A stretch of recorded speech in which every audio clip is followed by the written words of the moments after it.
Pain for a lot of people becomes a story. Everybody reveals themselves all the time by what they're saying and what they're not saying. You're really not anything and everything all at the same time. Labels can be a beautiful thing, but they're also the same thing that constrict us and keep us stuck. When we're constantly seeking comfort, we'll distract ourselves from actually feeling something. Hello and welcome to the Strength Connection podcast. I'm your host, Michael Kurkowski. Truly grateful that you joined me today. Tyler Wally is one of my favorite people to talk with. He's a brother, he's a friend, and he's been a coach of mine for years, and he joins me on the podcast today.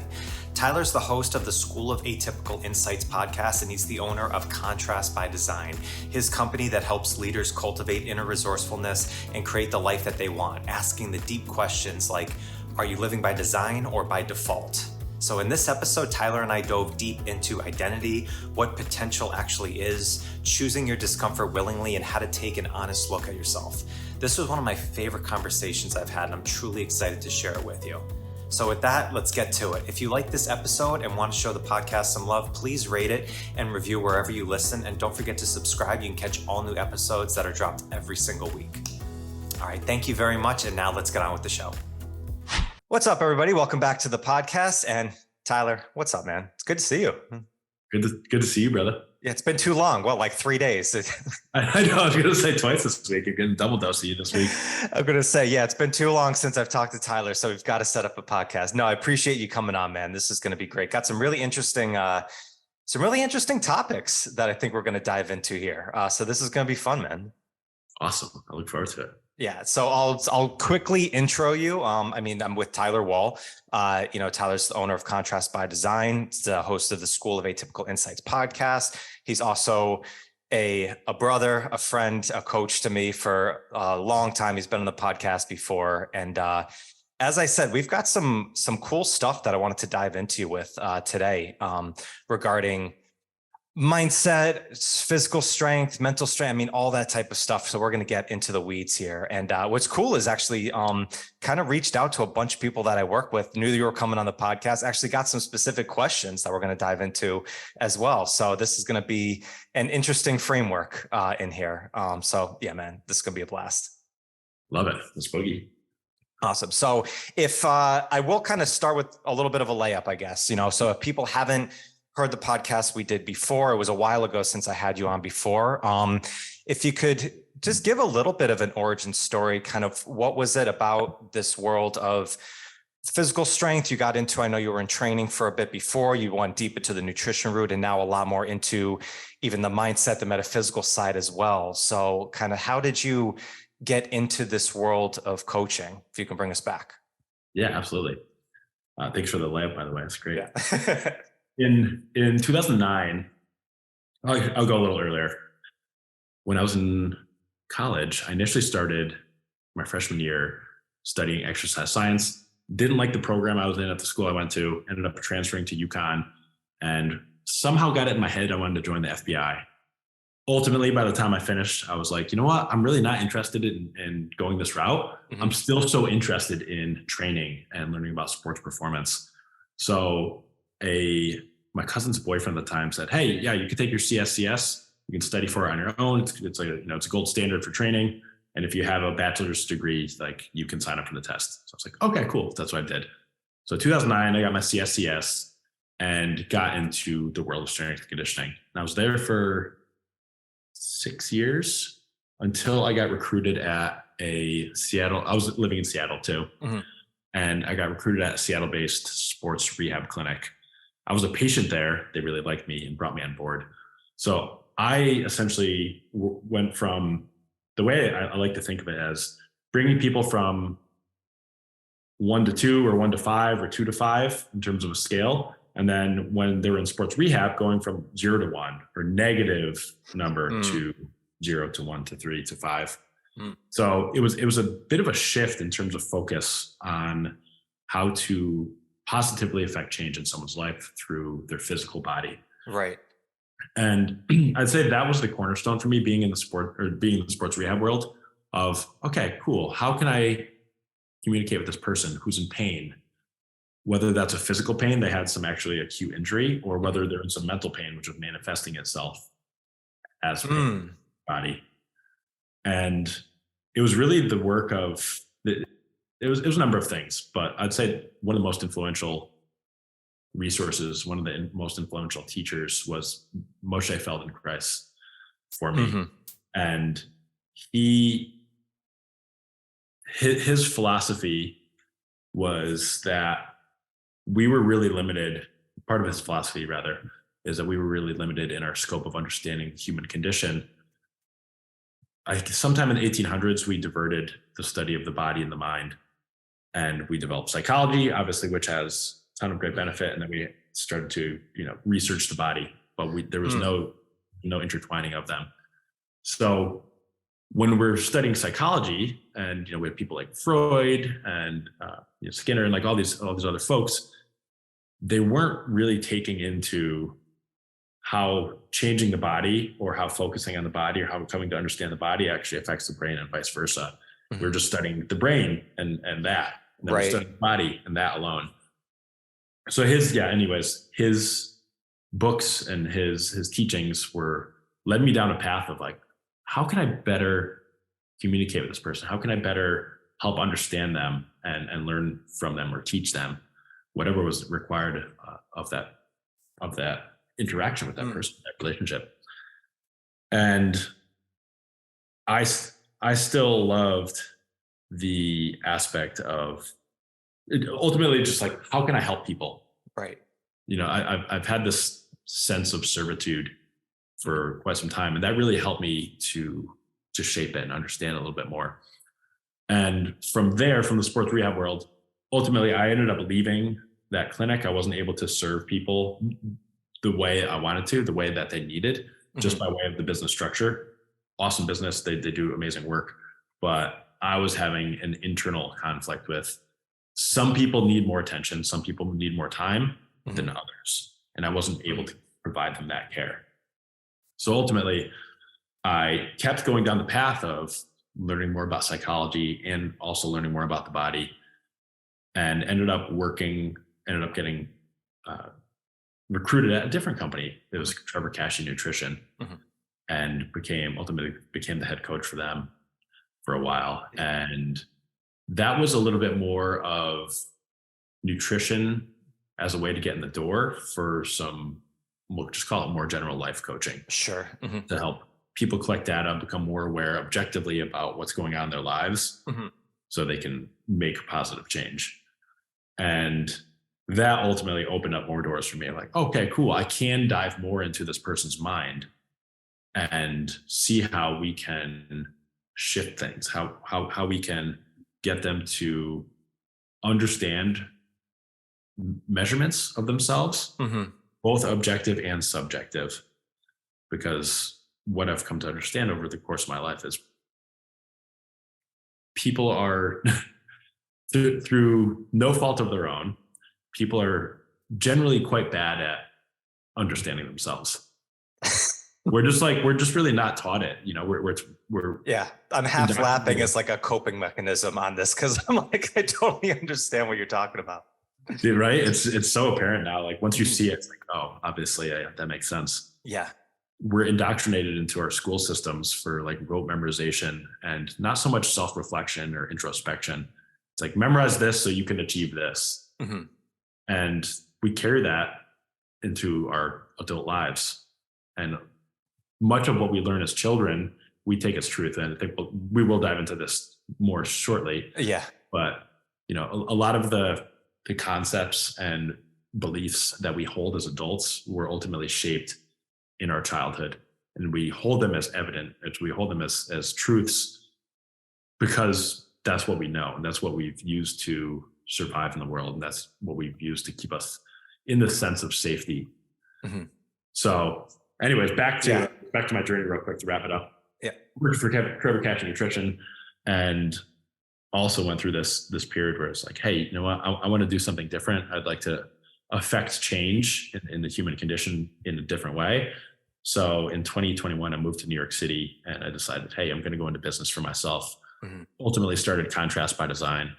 And I work with a number of people. I work with a lot of entrepreneurs and business owners, and help them dissolve fear-based thinking in their business and in life. Okay. That's So we're going to go down that route in a sec. There's a couple threads there that you throw on, which is so interesting. At the first, while it's fresh in my head, as you mentioned, like not knowing who we are, I think it's Deepak Chopra's work where he talks about we think of the mind as like in our own head, like it's actually got like this barrier in it. We're actually the mind in a quantum thought of it, like it's ever expanding. Like that's the energy of the metaphysical. That's the universe, God, whatever you think. It's like we kind of think, and we've been indoctrinated in many ways to believe that, oh, it's within our body. Like the mind is just a part. There's this small little area and compartment of it, when it's like, no, that's not the case for the mind at all. And it can be really challenging to understand ourselves because we see ourselves in the mirror as, okay, this is our body, kind of we're in a barrier. But when we actually think about in our mind, like, who are we? And you've asked that question before, like, who are you? And it's like, okay, you're really not anything and everything all at the same time. That's going down a different route. But when you mentioned the thing about pain, when you were talking with people and kind of got into Feldenkraft's work, and some pain is caused from physical work, but some is mental pain. It could be trauma that's in the body, that's manifesting itself through the body. Did you look at that in a skeptic's mind at all when you first kind of saw that, oh, maybe it's beyond just what they're doing physically, maybe this is actually a mental thing? Or was that a pretty easy like breakthrough for you? Like, oh yeah, no, there's something deeper going on in this person's life that's causing this. Yeah, I'd say just through pattern recognition, I was open to the concept of, yeah, there is something deeper going on. So like an example of this is, we'd have patients come in, like a lot of typical places that people manifest pain that's not an actual physical ailment is low back pain. That's a huge one. Neck pain, shoulder pain. I'd say those are probably the top three from my personal experience.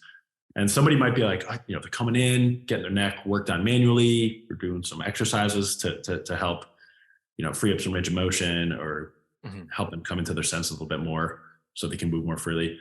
But then they go on vacation and they're like, my neck pain went away. But when I'm back home, I'm in the office, the neck pain is present.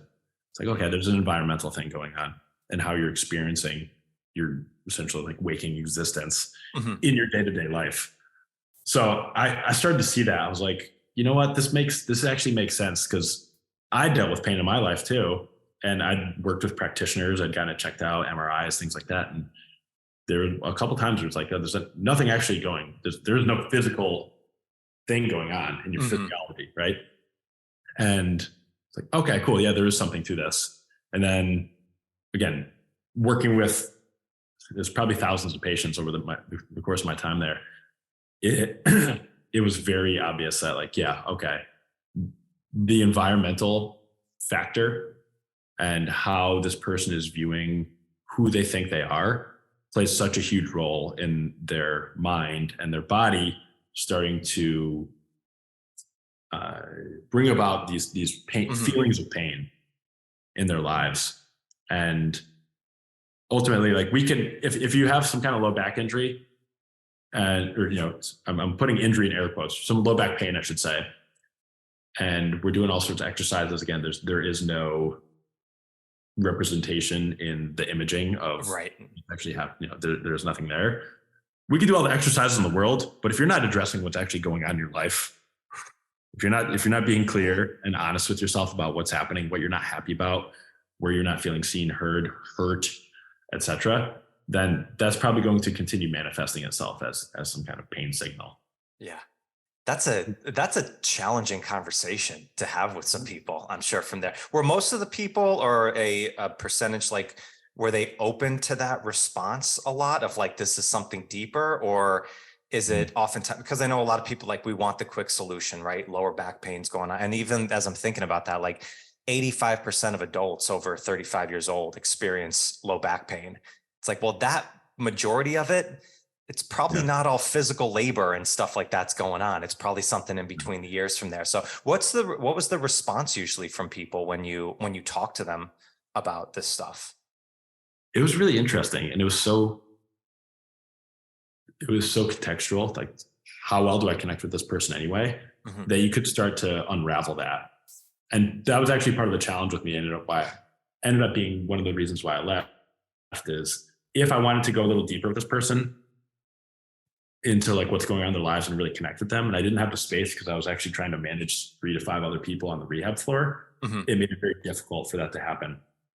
Now, the way that this business was set up, there was generally me and one other person, one other rehab specialist on the rehab floor, working with anywhere from 3 to 10 people doing things at once.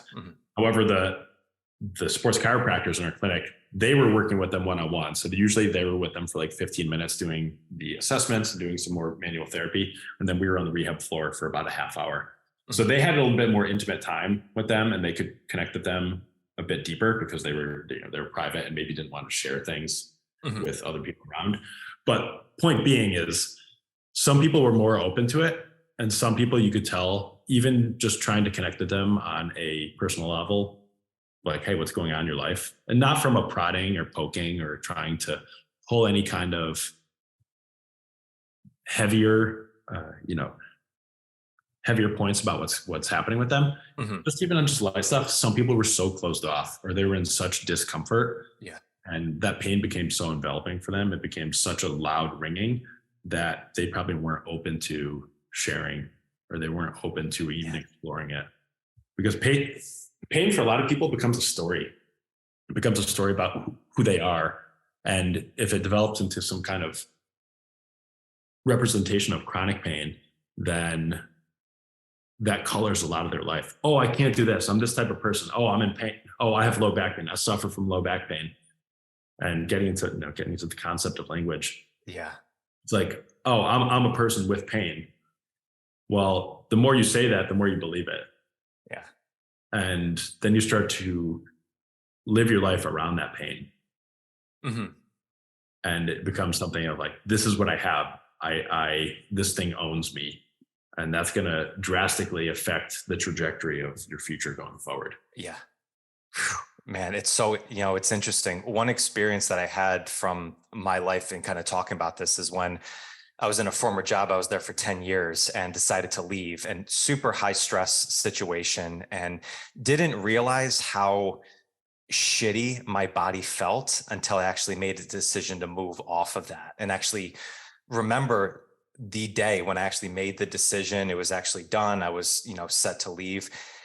And I didn't realize that I didn't have a good night's sleep, and like woke up feeling refreshed in like fucking years from that.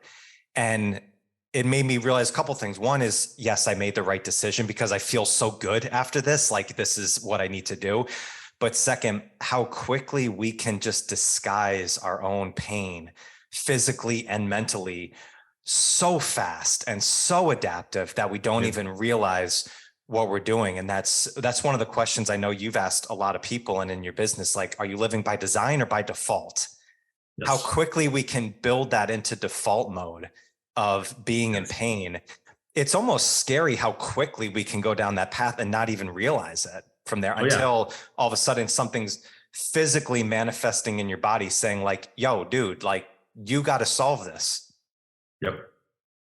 That's such a good point. And I'll add to that too, is like, the body heals itself in so many ways, and we have the innate capacity to heal ourselves in so many ways. You break your leg, Western medicine is fucking awesome. Go get surgery, go get a cast, whatever you need. Yet, because people refuse to, or are in denial of, or are scared or frightened, or simply aren't open to holding up a mirror and assessing where they're at, what's going on in their lives, where they're not happy, where they're not being fulfilled, whether it's with their career, or whether it's in a relationship they're in with a romantic partner or a family member or whoever, then they will abide by their circumstances. They're a product of their circumstances, not the other way around. And that pain gets resolved. I'm putting more air quotes here, resolved by taking medication, for example. And if there's something deeper going on, you could take medication and have the facade of feeling better. But if you're not addressing where you're actually at and what is going on, then you're going to continue down the path of, I am a victim of the circumstances of the things going on in my life, and I'm going to disguise it, subconsciously, I'm going to disguise it with medicine that alters my chemistry to make me feel better. And yeah, that's uncomfortable, but, and so is actually looking at your life. But the benefits of actually being honest with yourself, and this is often why I like working with a coach or going, huge fan of therapy, cannot recommend therapy enough. And a quick side note is my mother is a marriage and family therapist. So I've had that, you know, in my life for a long time. I think that definitely helped shape me to who I am. Actually, I have no doubt about that. I don't think, I know it did. But ultimately, if people aren't seeking outside counsel, or that maybe, you know, again, through no fault of their own, some people don't feel seen by their friends or their partners. So they don't see the possibility, they don't feel that there's something there for them or someone there for them to share what's going on in their lives. But I think, you know, the therapy or the stigma around therapy nowadays is becoming less and less, which is such a beautiful thing. And there are more and more resources for people who maybe their insurance doesn't cover therapy or they can't really afford it. But I'm getting sidetracked here on all my tangents. But the point being is, yeah, people will live into this story of pain and what that means for them if they aren't taking an honest look at their lives. And if they've created or adopted language that generates that story of I am in pain or I'm suffering or this means that. Yeah. So that phrase you just used, like take an honest look at your life, I think that's so powerful. And everybody, I think listening can understand that, like what that means, but actually putting that into practice on a daily basis can be a challenging thing, because I mean, it takes courage, you know, I think in some ways we probably self-censor ourselves more of what we say in our own mind than we would even talking to a therapist or anything, of just because we don't even want to have that thought. So we don't want to go down that route from there. And I think, you know, tying that in with what you said about identity, that's a question I would like to, you know, get into for you. Because, you know, when we say we should be open and not closed off to who we are, but the meaning behind this, like, our experiences do kind of shape us in who we are, and it is a form of identity. So in working with people, like, how do you approach that concept of identity? Is there specific questions that you ask? Is it more of like, what's your approach when kind of getting into this work, which we know is so really important, but sometimes very hard to address with people, especially when they're talking about their own life? Yeah, absolutely. Everybody reveals themselves all the time by what they're saying and what they're not saying. And that's such an interesting thing to experience. So like anybody you talk with, whether it's a, you know, prospective client or a friend or a stranger, and you have a conversation with them, so much is going to be revealed in real time about how they're experiencing the world and what they think is true. So, you know, you're on my podcast and you've heard me ask, you know, who are you? And that is a revealing question in itself. And that's the way I like to start a lot of conversations, whether it's, you know, professionally with a client or with a potential business partner or just a stranger I meet. Yeah. Because in that answer, this person is going to share what they think is going on, who they think they are. And I'm saying think is because it's just all thoughts. It's all thoughts. And those thoughts are a reflection of what they believe to be true at that time. So a lot of people revert to the typical answers. Oh, I'm a lawyer, I'm a brother, I'm a father, I'm this, I'm that, I'm that. And these are all just labels. Yeah. And ultimately what it comes down to is like the labels are the things that are constricting each and every one of us. And I understand that there can be some benefits to labels in terms of like creating community. It's like, oh, I'm a dancer. Oh, cool. Like I'm a dancer too. Great. Like, let's dance, you know? but also the labels are even a name. There is no, like Michael is a name your parents gave you, right? But that's like, and it's convenient. It's like a convenient auditory noise to get your attention. Right. But that's not all you are. You're not just Michael. You're more than that. And who you think Michael is different than who I think Michael is, than who your girlfriend thinks Michael is, than your parents think Michael is. So when people say something of who they think they are with one of these labels or otherwise, that's the first thing that we start to unravel. And a fun response to that is, oh, that's it. And then they're like, well, no, there's more. Oh, okay. Let's go into that. Oh my, yeah. I keep thinking of Jack Nicholson in Anger Management when he's talking to Adam Sandler and he's like, no, that's what you do. I want to know who you are. No, that's your hobbies. I want to know, what do you want from me? Yeah, that's exactly it. That's exactly it. And that starts to unravel and reveal how people identify themselves, right?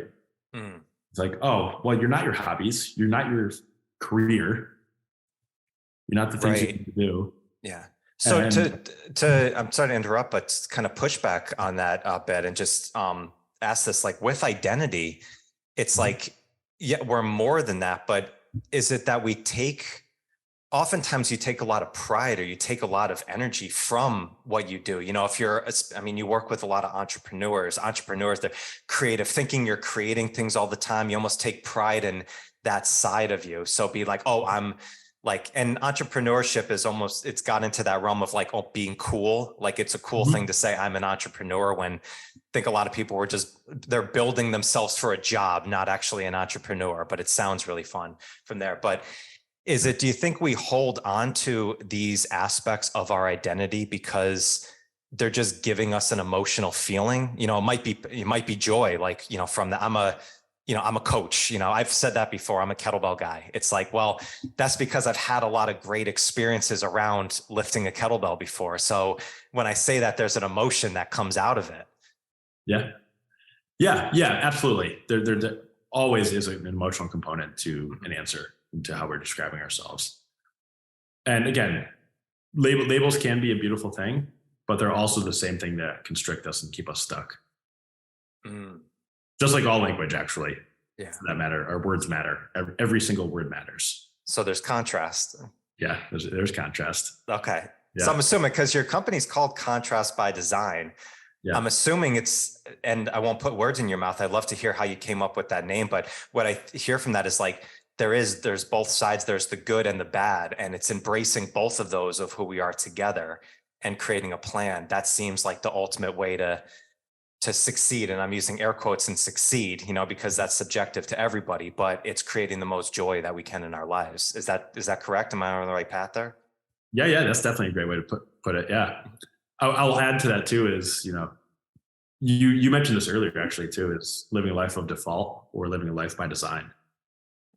And if we choose to follow the path that's laid out for us by society, by our parents, by those around us, then we're going to continue on that path. But unless we actually take the impetus to pause, to reflect, to take an honest evaluation of who we are, what we think is going on, where we'd like to go, then we're not going to live a life by design. And if we do live a life by design and we do decide, here are the actions I want to take. Here's my grand vision for the future.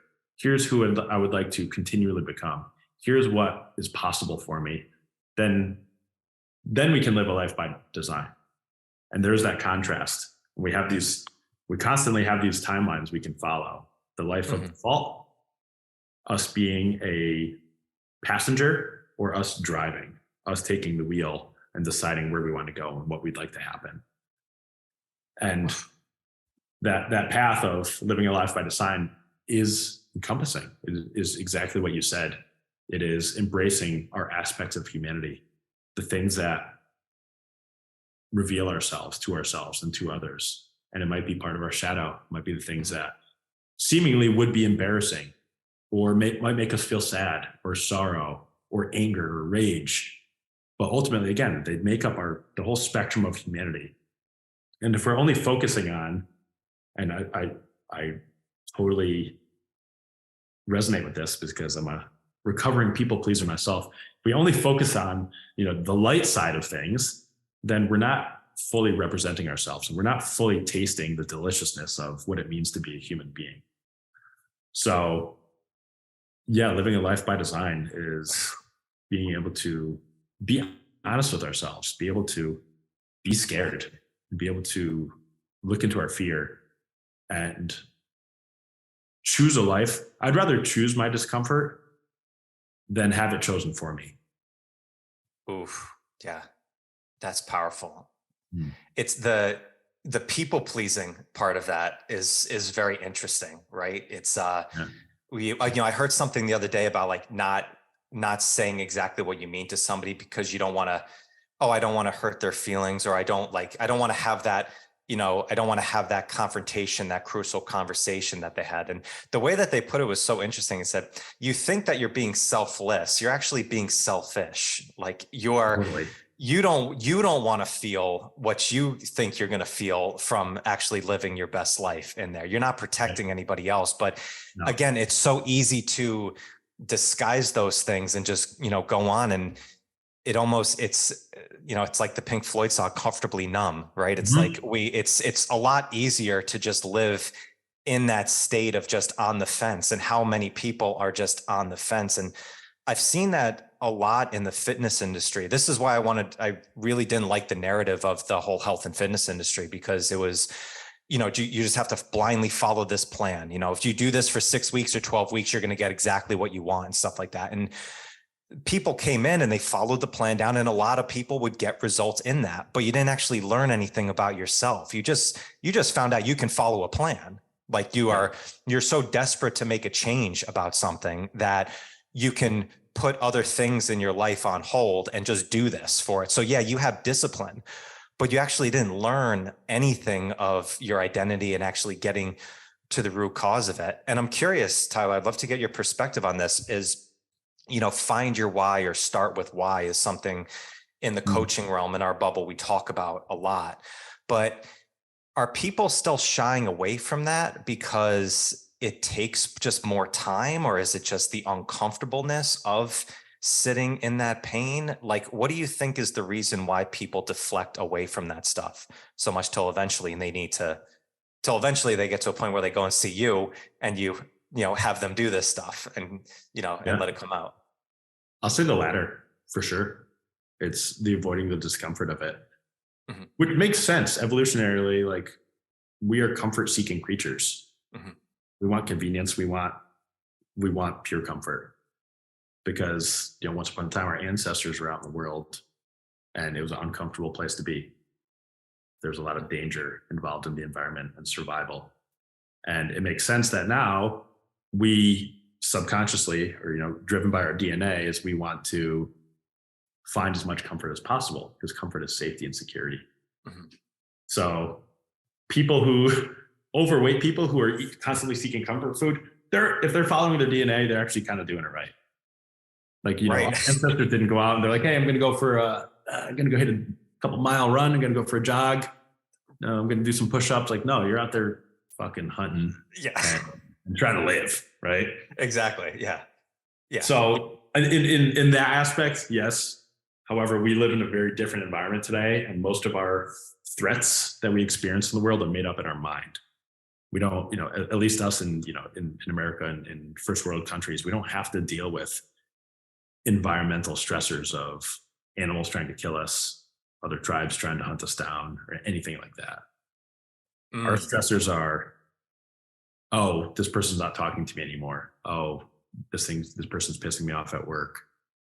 They're all made up in our mind. Yeah. And unfortunately, I think this is a phenomenon that's going on right now with a lot of children being raised, is like they're getting, the participation trophies, and they're being coddled so much that they're not positioned in a space to grow, in a space to learn. And it's only through our discomfort and through the challenges and the problems and the obstacles we face in life that we grow. If we're in this place of comfort constantly, there is not much room for learning. And there is not much room to better understand what it means to be alive. Yeah, comfort is such an interesting concept. Yeah. And some people will constantly seek it as much as possible, while others, like, the reason I support people taking cold showers is because that's choosing discomfort. Yes. Like, I'm not really sure I haven't kept up on the science of like whether it's affecting body fat or doing anything like that. But ultimately, like, you're stepping into a cold shower, that sucks. It doesn't get any better, but you keep doing it because if you can do that, then you can handle other discomfort in your life. Yes. And life is going to, it's funny, us silly human beings think that we can control the outcomes of life. We could have the best laid plans in the world, but when's the last time you had a best laid plan that worked out exactly as you wanted? Right? Never. You can't think of one, right? Me either. Oh, I've in any realm of anything, of training, of relationships, of anything. It's like, no. And I wonder if like almost people, they almost like throw their hands up at that point and be like, well, what's the use? It's like, I'll just let life come at me and whatever, comes from there, which I think is another, issue that's going on. But I love you said that of like, choose your discomfort. It's almost like learning, when I had Gregg Goodhart on the podcast recently. Gregg's an interesting guy. He's the learning coach. And we talked about the process of learning how to learn. And like he'd used the example of music. Like when I'm teaching somebody the guitar, like my first thing is not to teach them how to get good at the guitar. My thing is to teach them how to get good at learning the guitar. So it's like the whole process of, do, reflect, plan, and then you go through that and you build it. He's like, if they get better at the guitar at that point, that's fine. Like that's just naturally going to happen just by a little bit of practice, but that's not the point of it. It's learn how to actually learn.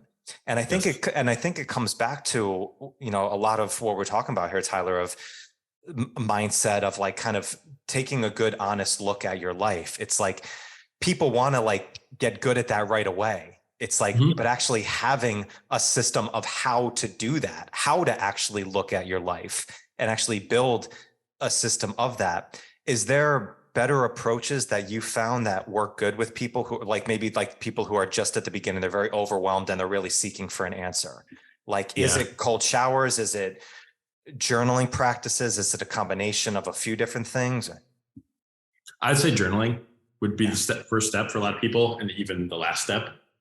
I'd say it's every step along the way, but definitely the first step, because journaling helps you to organize your thinking, if not anything else. And us silly humans will get caught in these repetitive thought processes and just this self-talk that perpetuates itself. And journaling affords us the opportunity to do something that's going to capture multiple senses, right? Where it's tactile, it's your kinesthetic rather, it's vision. And if we choose to read it out loud, there's the auditory as well. And if you're using a scratch a sniff marker, then you bring in olfactory. There we go. I haven't tried that one yet. There we go.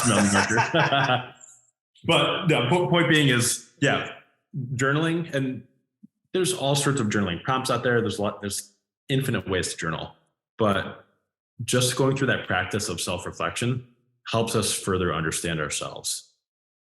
And some people are like, oh, I suck at journaling, or I don't know what to write. And I always encourage people, just start writing. You don't have to have anything specific to write about. Just start writing. And this is the same cure for writer's block. It's just start putting words down. And I've heard, Stephen King talks about this, and some other authors. It's like, just start writing. And you're going to probably write gibberish at first if you have nothing to say, but it will start flowing. You essentially exercise that creative muscle there, and things will start to come out. And then, hey, just maybe write about what you're feeling in the moment, what you see in your environment, what happened yesterday, what happened this morning, what happened an hour before you did this. And that will start to unravel things. And both from my personal experience and that from, learning from others, the process of journaling has probably been the most transformative activity that you can partake in. And really helps you, like I said, organize your thinking, but better understand yourself and the world and what you think is going on in that moment in time. And in the future, guess what? You've got you've got a catalog, you've got a recorded history of your thoughts at that moment in time, which whether it's a week from now, a day from now, a year from now, 10 years from now, you can look back and recognize, wow, look how much I've grown. Look at these thoughts I had then. And you can reconcile a lot of these loosely held beliefs, or these maybe firm beliefs you had back then, and see how far you've come. And also see, oh wow, that was bullshit that I was living. Yeah. I was living so small, or it's unbelievable how far I've come in terms of changing my career, or the group of people I surround myself with, or what I wanted out of life back then, like where I am now. Or it could be like, hey, I'm reflecting back 6 months from now, I'm in the exact same spot. It's time for me to make a change. Yeah. It's interesting, and we've had a lot of discussions on journaling before and the benefits. I've had similar experience with it. I didn't really get into journaling until the pandemic happened, and all of a sudden, like, we were in lockdown, and it wasn't even the timing of it. As I read Ryan Holiday's book, Stillness, and he had a line in there of like, writing is for the writer. Like, and he said, and it's, as soon as I hit that, it's like, yeah, just write for yourself. And I think often people say that you think that you need to have these profound thoughts and write like Shakespeare and like have everything like perfect down the line. It's like, I actually went back and reread some of the journals that I had before, like a couple months back. I can't even recognize my handwriting on. I don't even know what the hell I'm saying really with it. Yeah.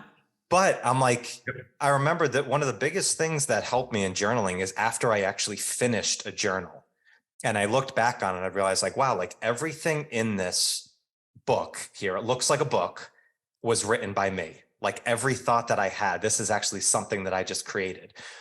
The quality of it is so subjective. Like you can say, anything there. I'm like, but you actually put in time and you put this in, and this is all your thoughts that you had, and realized like, okay, this was something that you just did, that you commit to. And I think it's just like the cold shower, like the tactile, putting the pen to paper down there and just starting your hand on it. And, for months now, I've started journaling the same exact way with the same 2 sentences over and over again. Behold, I make all things new. And then I don't know what I'm fully capable of, but I know I'm fully capable. And like, those are the only 2 things that I just start with. And after that, it just stream of consciousness, different shit comes up. Sometimes it's really clear. A lot of times it's just complete gibberish, but it's done for the day. And this is kind of this back and forth I've had between structure versus intuition. It's like, oh, trust your intuition. But what you just said about comfort, I think is so interesting how it relates to intuition. Like the people who are obese and like they're eating, yeah, maybe like DNA wise, they're actually probably doing it right. They're getting as comfortable as possible. And I said that about intuition. It's like you wake up in the morning, your first intuitive thought is, I'm tired. I want to go back to bed. Yep. It's like, so if we just blindly followed our intuition on it all the time, yeah, we're probably not going to be leading very productive lives in the ones that we want. So just choosing your discomfort, it starts to build this up over and over again. And I believe, I know there's a lot of science and stuff like that about that, but just feeling good and just starting the day with doing something that is challenging, that seems like it might just be the golden ticket to anything that you do, regardless of what field that you're going into or what you're trying to practice. Agreed. Wholeheartedly agree. Yeah. Like it comes down to choosing your discomfort. And if you're anchoring your day, starting doing something uncomfortable that you chose, the rest of the day gets so much easier. Okay. So I want to ask you about contrast a bit with people that you're working with. So kind of like an example, oftentimes I'm sure you see this when you're working with somebody and they've been struggling and now they're like on the fucking fast track. They're feeling great. They're doing all the stuff that you're working with. And you can almost get into like positive Patty, where it's like everything now is positive, when oftentimes it's almost like we just disguised our discomfort now with a positive approach to it, but it's still a mask in some sense at all. Yep. Do you see that with clients that you work with, where it's almost like now, maybe it's not a placebo effect, but it's almost like now you've made some changes. It feels really good to make some progress, but knowing that you still need to embrace that dark side. How do you kind of work with like not kind of stepping on their happiness and their progress, but also being like, it's okay to recognize the dark patterns as well. Yeah, that's a great question. And there is, I'll say generally, there is this facade of positive thinking going on in the world. And for a lot of people, it's a mechanism that they use to fool themselves with. Mm-hmm. And for clients, one of the things we do dive into is getting into the dark side, getting into the shadow work, and recognizing it for what it is, and feeling the emotions that come from that, feeling the feelings that come from that, and the thoughts that come from those emotions and those feelings. So I'm a huge fan of reframing and of what that can mean. And especially for the things that make us feel sad or angry or upset, or, generally described as unwanted feelings, there is benefit to those. However, the benefit comes from actually leaning into them, from feeling them, from letting them flow through you. Because if you're constantly repressing those things, if you're only focusing on the light and the positive parts of your life and humanity, then you're not actually experiencing yourself. You're not actually experiencing your life as it is. And I'll kind of add to this too, is like, things are just happening. Things are only just happening always. And it's our own meaning that we subscribe to them, right? That colors them. This is good. This is bad. This is a description, a judgment about how I'm feeling about what's happening. Mm-hmm. And because people are seeking comfort, they will shy away from that shadow work, from maybe the dark side of themselves, or aspects that they're embarrassed to talk about with others, let alone themselves, mm-hmm. for fear of judgment, for fear of ostracization, or whatever it is. So it's really important, when working with clients, but also just for the individual in general, to take a look.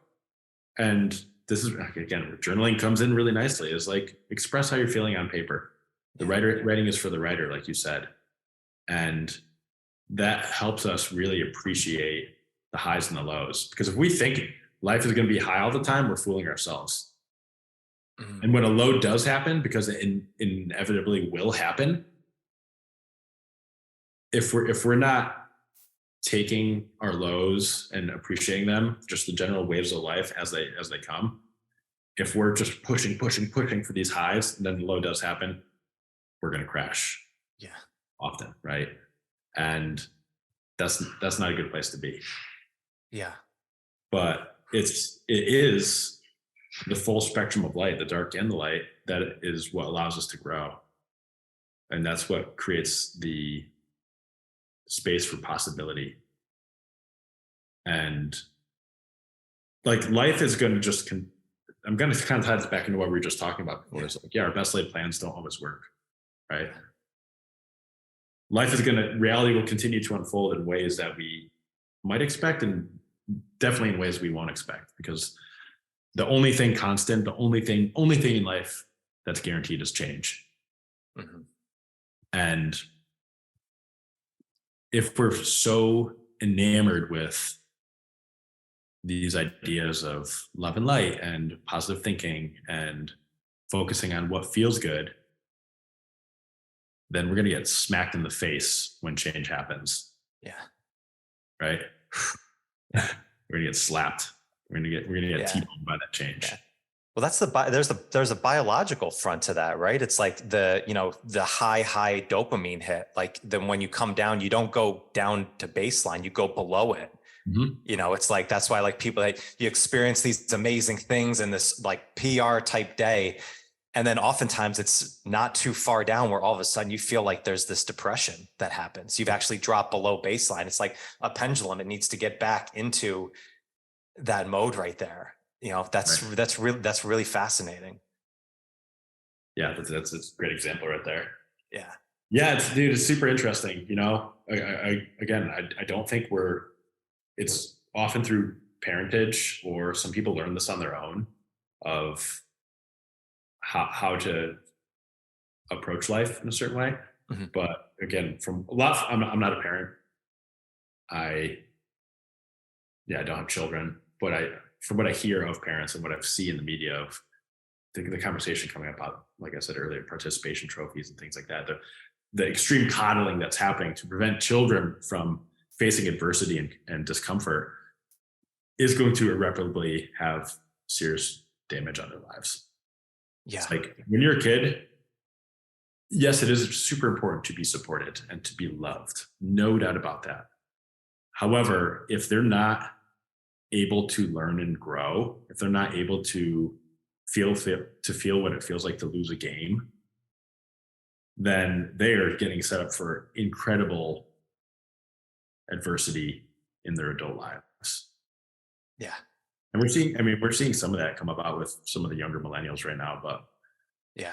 It's that's a lot of the narrative of, like Carl Jung or like Jordan Peterson said about, like, you should be a monster. Like, you should be able to be very dangerous and be, able to go into the darkness, but then, be able to control it, to recognize that. And I've said that before of, like, you can't choose the best path and decision for yourself unless you're capable of making the worst, really bad fucking decision for yourself.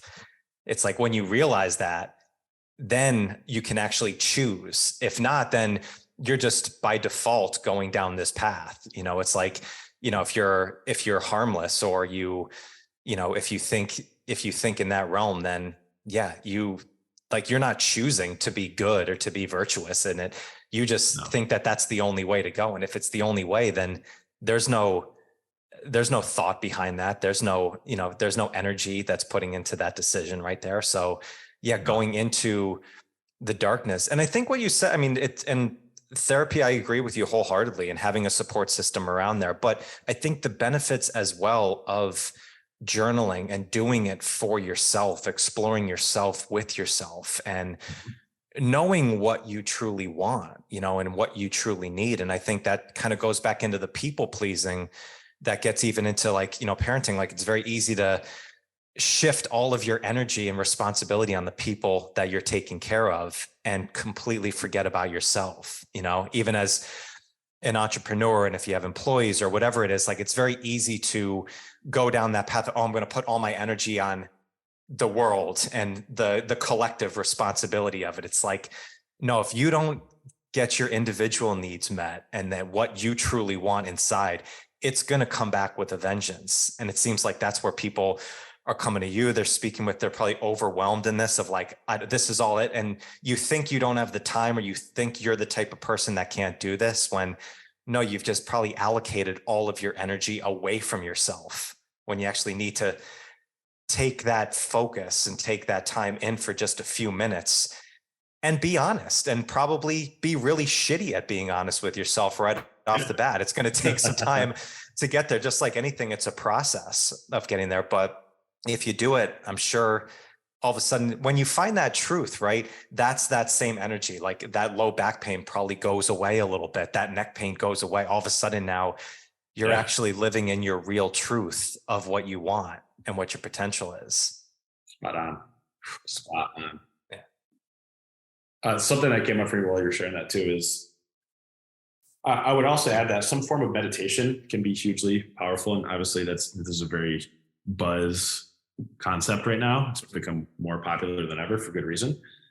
And I've worked with a number of people who are like, oh, I can't meditate, because they have some concept of what they think meditation is.